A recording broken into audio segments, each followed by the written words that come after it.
Welcome, my name is Jörg. In this video I'll talk about one of the most important decisions you have to make in the early stages of developing an injectable drug product. 5 tips from an expert on how to select a primary container for your parenteral product. Make sure to watch the video until the end. Let's dive right in.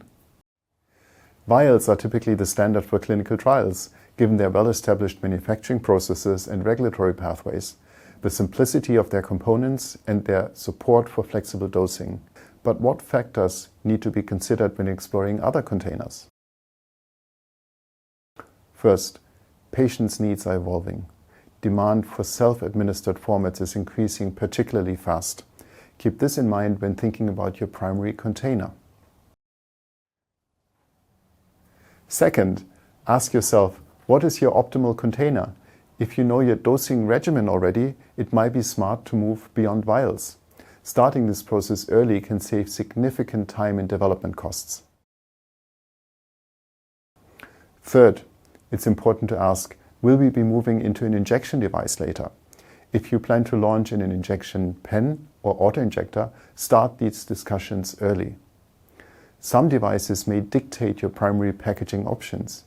You'll also need to know if your CDMO can source any specific packaging materials you need, if they have the appropriate assembly processes, and if they can deliver drug product with required specifications like stopper position accuracy.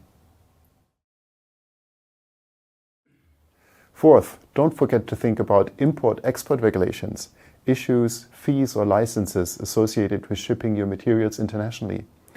Clarify this early to avoid delays when timelines become critical. And the last point to consider early in the development cycle, deviations from standard components. Ask yourself, do you need any non-standard components, such as specific syringes or special rubber formulations? If not, it's always best to stick with the standards.